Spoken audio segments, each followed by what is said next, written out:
เนอะมันเป็นคอมมิวนิสต์เบิดแต่บัดเขาเปลี่ยนเป็นประชาธิปไตยเขาเจริญและผู้ที่กระทบบ่แม่นลุงสุนทราได้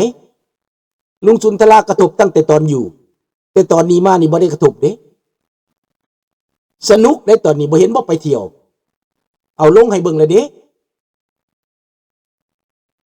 มีปัญญาไปขี่บ่แบบนั้นน่ะพวกลาวแดงน่ะมีบ่มีปัญญาบ่มีปัญญาไปลิ้นแบบลุงบ่ล่ะให้เบิ่งเอาแต่มันกระทบนี่มันกระทบกับไผ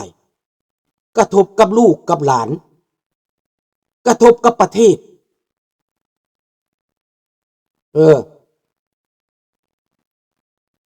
มันกระทบกับประชาชนยึดยาบ้า20 ล้านเม็ดว่าแดงเสียใจให้เพราะมันจ่ายค่าผ่านทางแล้วก็สิเป็นจังสั้นแล้วเดี๋ยวนี้ทหารกับตำรวจหักหลังกันตำรวจบ่ได้กินตำรวจก็จับเพราะต้องกินน้ำกันทหารได้กินตำรวจต้องได้กินต่อไปก็สิเป็นศึกทหารกับตำรวจเนอะศึกกระทรวงภายในกับกระทรวงป้องกันประเทศสุดกันสิปลดปล่อยสิปฏิวัติกันสิจับกันคันจับก็จับทหารคันจับก็จับหัวหน้าตำรวจ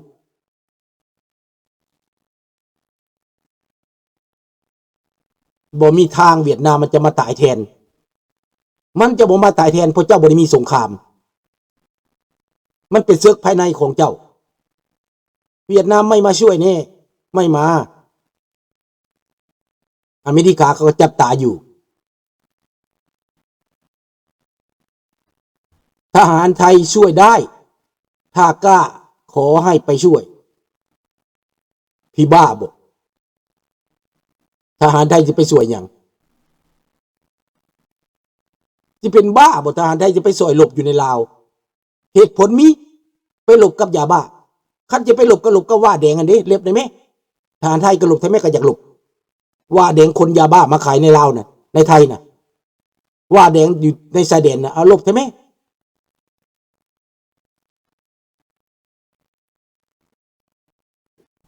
ศึกอยู่ในภาคใต้ก็ยังบ่ได้เลี้ยวสิไปหลบกับเขมรอีกบาดนี้มันบ่ได้ง่ายเด้ขนาดศึกลมเก้าตายน้อยหนึ่งก็ยังยอมแล้ว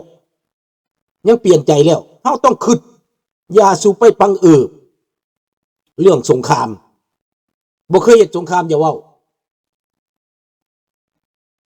สงครามมันบ่ได้ไว้หน้าผู้ใดเด้ลูกปืนมันก็บ่ได้ถามว่านามสกุลหยังเด้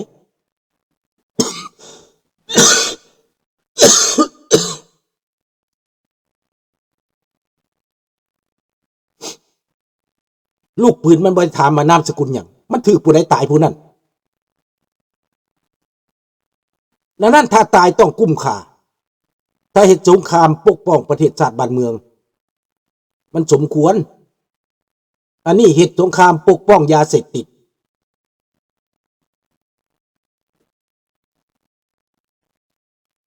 ตายเพื่อไม่มีเหตุผล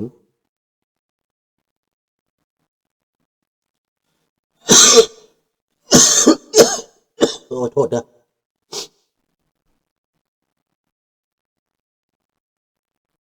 มันบ่สะดวกปานใดเด้อพี่น้องเด้อ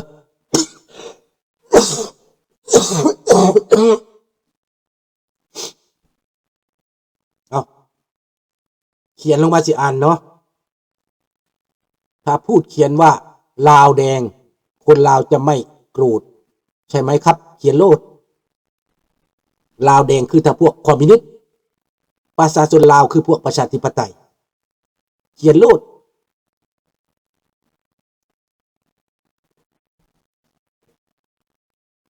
ประชาชนธรรมดาก็ห้องพี่น้องลา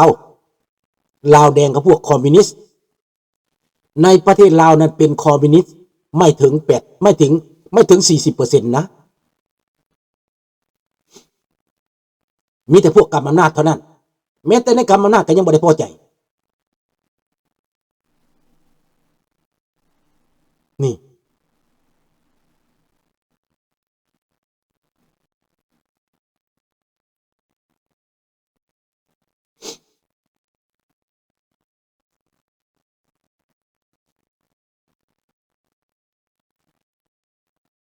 อันนี้แหละให้พวกเฮาคิดเบิ่งเด้อ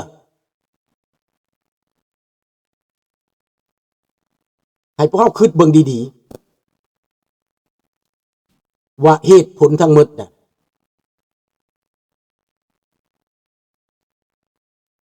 ว่าไปจะไปฆ่ายาบ้าฆ่ายาเสพติดผลเสียมันไปเสียลูกลาวหลานลาวเสียบัดการศึกษาบ่มีเดี๋ยวนี้นะบ่มีฮอดครูสอนบ่มีฮอดโรงเรียนไปปลูกโรงเรียนให้รัฐบาลไทยองค์กรไทยไปปลูกโรงเรียนให้ตั้งหลาย10หลังพวกต่างประเทศก็ไปปลูกให้แต่ไม่มีประโยชน์อะไรปลูกโรงเรียนให้ก็มีแต่โรงเรียนบ่มีคนเรียนบ่มีอาจารย์สอนบ่มีเงินเดือนบ่มีอุปกรณ์รัฐบาลบ่ได้ส่งเสริมนี่ใครบอกว่าไทยจะไปช่วยไม่เกี่ยวกันมันคนละอย่างกันยังไงไทยไม่ใช่ไม่ขออยู่เกี่ยวแน่นอนนั่นพี่น้องในปัจจุบันนี้นะพวกบ่จักก็เว้าไปทั่วที่เขาอยากปั่นเรื่องการเมืองเขาอยากปลุกปั่นเรื่องจิตใจหักชาติแล้วมันเป็นอย่างพวกเจ้าบูจักชาติน่ะคือลุงสุนทราเว้าพี่ประชาธิปไตยลาวโฮมลาวเป็นหนึ่งเดียวลาวหักกันอันนั้นเขาเจ้าห้องชาติอันชาติคู่มือนี่ชาติแก้วชาติเจกแล้วมาบังคับคนลาวเฮ็ดตามพวกเจ้าเต้นตามบักทองรุ่นบักสอนใจพวกแก้วพวกนี้นะพวกเจ้าเสือแก้วพวกนี้สั่งการวะพวกเจ้าพ่อแม่เป็นแก้ววะขอยอยากถามพวกเจ้าคนลาวทั้งประเทศพ่อแม่เป็นแก้วเบิดวะ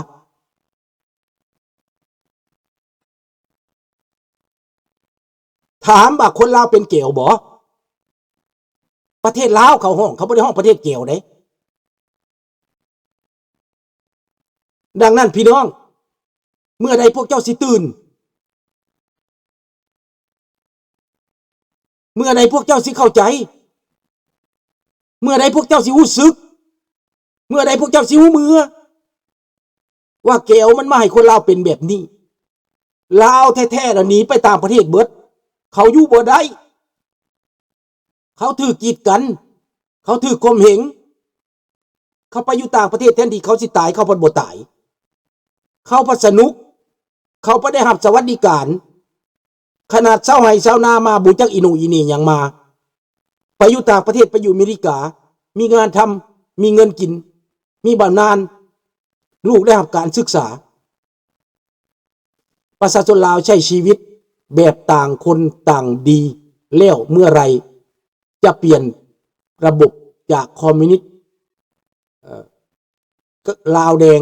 มาเป็นปกครองแบบประชาธิปไตยเพื่ออนาคตของลูกหลานจะได้มีสวัสดิการสวัสดิภาพที่ดีกว่านั้นครับผมเมื่อไรคนลาวตื่นเมื่อไรคนลาวรู้จักว่าไม่ต้องหับไส้พวกมันแล้วไม่ต้องไปเป็นทหารปกป้องมันแล้วทหารต้องปกป้องประชาธิปไตยอธิปไตยเขตน้ำแดนดิน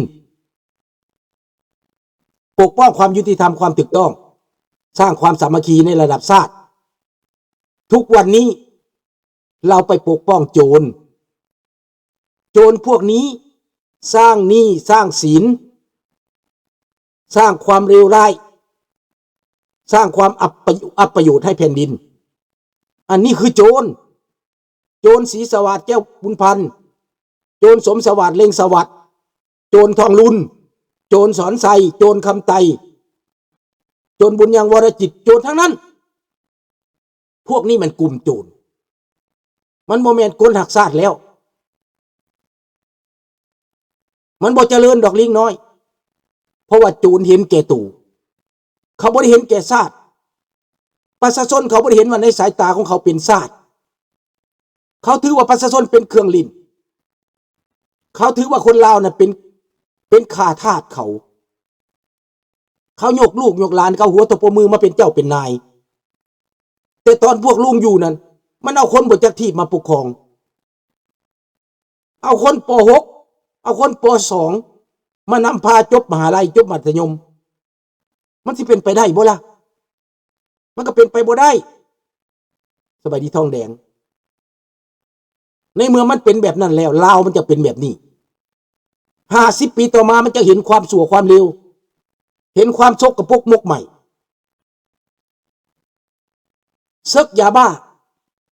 เจ้าไปตายแทนมันทหารไปตายแทนมันข้าพระเจ้าสงสารอยู่บ่เสียใจนำบ่ฮู้จักว่าเสียใจเว้ย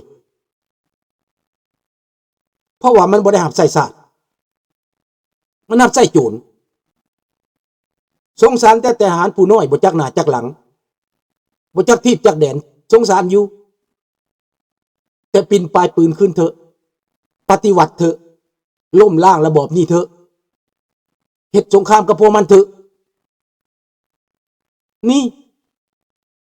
แก้วอยู่ใส่จัดการมันเจ็กอยู่ใส่จัดการมัน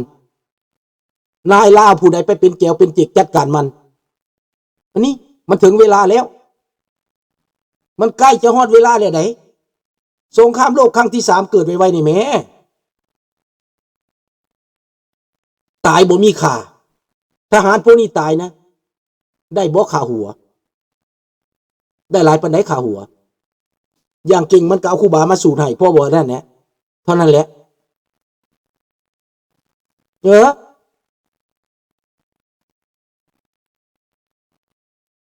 บางคนคิดว่าคนจีนมาพัฒนาให้เพิ่นมันมาจกตับจกไตจกใส่จกพุง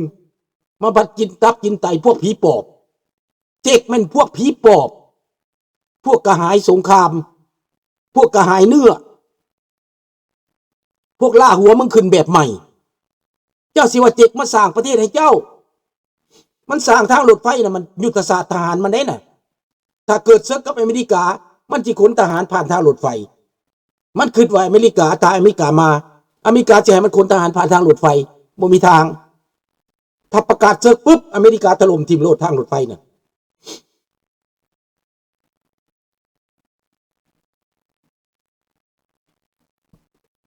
มันคิดว่าจังสั้นไหน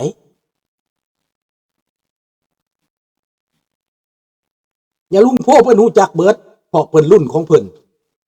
นฮู้จักกับบักศรีสวัสดิ์รุ่นนั้นเพิ่นฮู้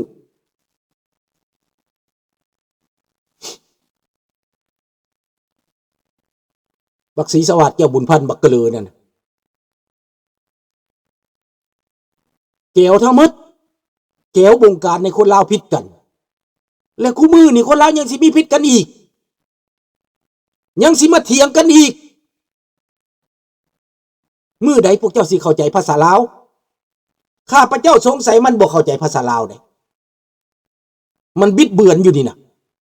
ถ้ามันเข้าใจภาษาลาวหัวอกที่ลุงเว้าไปนี่นะเจตนาที่ลุงเว้าไปนี่นะลุงไงทุกคนเปลี่ยนทุกคนฮู้ความจริงเท่านั้นลุงบ่ได้เป็นปรปักษ์เรื่องส่วนตัวเด้บ่มีเด้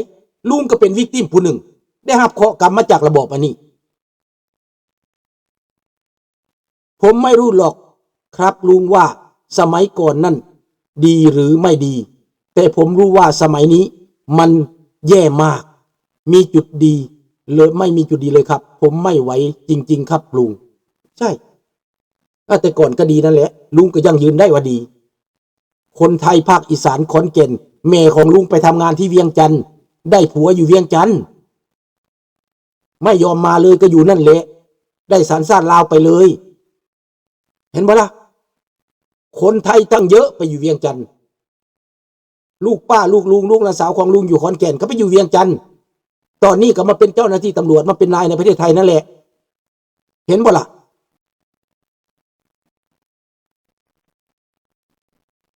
ชาติใดละสิเอาคืนไผไปเอาคืนกูพรีก็พวกเจ้านั่นแหละเอาคืน